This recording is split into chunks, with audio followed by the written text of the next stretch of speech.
Terima kasih untuk Anda yang masih bergabung bersama kami dalam Berita Bali hari ini. Untuk Anda yang baru bergabung, kembali kami sajikan 3 berita utama Berita Bali hari ini. 3 orang tewas terbakar di rumah kontrakan kawasan Sesetan, Denpasar Selatan.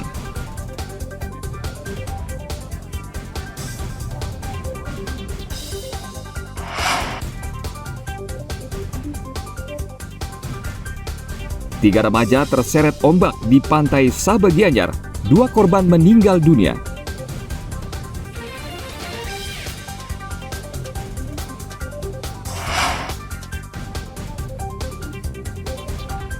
Polisi perketat Pelabuhan Padangbai menjelang International World Water Forum atau Forum Air Dunia ke-10 di Nusa Dua Badung.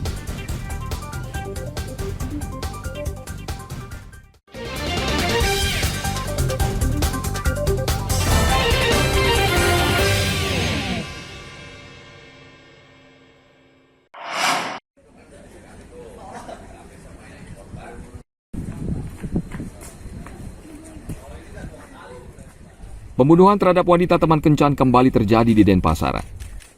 Kali ini seorang pemuda berusia 23 tahun menghabisi nyawa korban yang dikenal melalui sebuah aplikasi kencan. Polisi menangkap pelaku, Anjar Purnama, di kawasan Pelabuhan Benoa dan saat ini sedang menjalani pemeriksaan di Mapolsek Denpasar Selatan. Korban yang berusia 47 tahun dibunuh di sebuah tempat kos di Jalan Pemogan Denpasar pada Sabtu pekan lalu. Tersangka mengaku kesal karena korban meminta uang tambahan. Setelah membunuh, tersangka mengambil barang berharga dan perhiasan milik korban. Namun saat akan ditangkap, Anjar melawan sehingga polisi menembak kedua kakinya agar tidak melarikan diri. Tersangka datang ke Bali hendak bekerja sebagai anak buah kapal, namun kini malah berurusan dengan polisi. Baju yang di awal datang diamankan di daerah Benoa. Pada saat itu pelaku berusaha untuk melarikan diri dan melakukan tegas. Jadi melakukan tindakan tegas tersebut. Karena pada saat melakukan hubungan badan yang kedua, waktu itu pelaku menyampaikan bahwa akan ditransfer. Nah, setelah itu korban menanyakan terus mana. Jadi pada saat sebelum selesai melakukan hubungan badan, pelaku muncul amarahnya.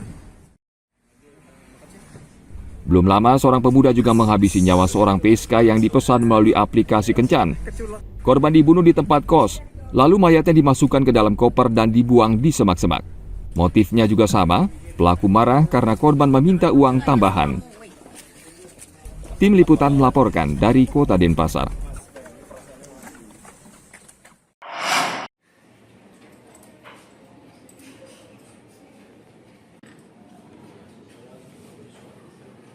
Calon anggota Panitia Pemilu Kecamatan atau PPK di Jembrana serius mengikuti proses seleksi tes tertulis berbasis Computer Assist Test (CAT) yang digelar di 3 ruangan SMPN 1 Negara pada Selasa 7 Mei lalu.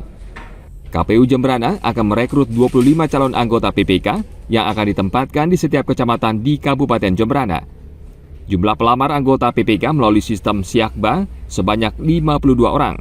Dari jumlah tersebut yang lulus tahapan administrasi 49 orang. Dan saat pelaksanaan tes CAT hanya 47 orang pelamar yang hadir.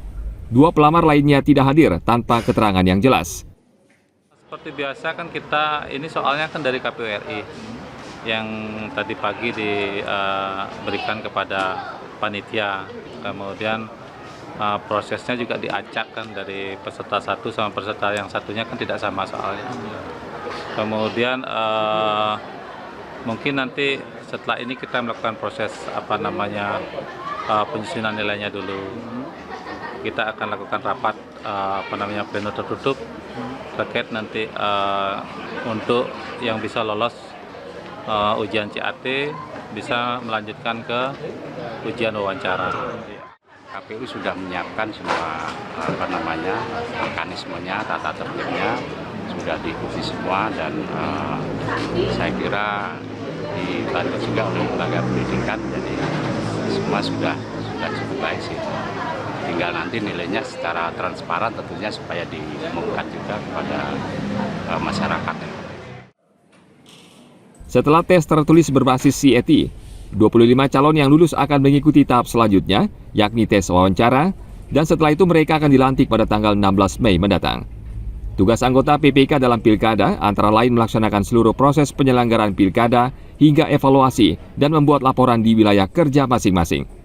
Di setiap kecamatan di Jemberana akan ditempatkan 5 orang petugas PPK. Tim Liputan melaporkan dari Kabupaten Jemberana. Melakukan kecurangan dalam bentuk apapun.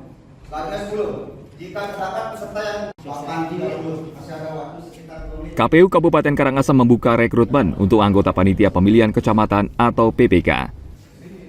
Selasa lalu, 93 calon anggota PPK yang lolos tes administrasi mengikuti Computer Assist Test atau tes CAT. Namun dari jumlah tersebut ada beberapa calon yang tidak hadir. Sebelumnya ada 103 orang pendaftar, namun yang lolos seleksi administrasi berjumlah 93 orang. Tes CAT berlangsung di ruang komputer SMK Negeri 1 Abang, Karangasem. Tes dibagi beberapa sesi, yakni sesi tes pukul 8 hingga 10 pagi yang diikuti 45 orang peserta. Namun hanya 18 orang yang hadir. Sedangkan tes kedua dilaksanakan pukul 1 siang hingga 3 sore dan diikuti 48 orang peserta. Dari 104 yang daftar melalui Sekba yang lolos administrasi sebanyak 93. Dari 93 saya bagi menjadi 2 sesi, sesi pertama dan sesi kedua. Untuk sesi pertama itu dari jumlah 45 ada 18 orang yang tidak hadir, berarti yang mengikuti 27. Tapi tetap masih sesuai kebutuhan yang kita butuhkan. Untuk tes sendiri akan berapa hari, Pak? Untuk tes sendiri kami rancang hari ini selesai. Sesi 1 mulai jam 8 sampai jam 10, kemudian sesi 2-nya dari jam 1 sampai jam 3. Apa pengumuman hasil tesnya, Pak? Pengumuman langsung ditempel hari ini, karena langsung peringkatan dia untuk mengetahui bisa berproses ke tahap wawancara nantinya. Berbeda dengan tes CAT pemilu sebelumnya, hasil tes kali ini langsung diumumkan pada hari itu, termasuk penentuan ranking. Sehingga bisa diketahui siapa saja peserta atau calon anggota PPK yang lolos ke tahap berikutnya, yakni tes wawancara. Tim Liputan melaporkan dari Kabupaten Karangasem.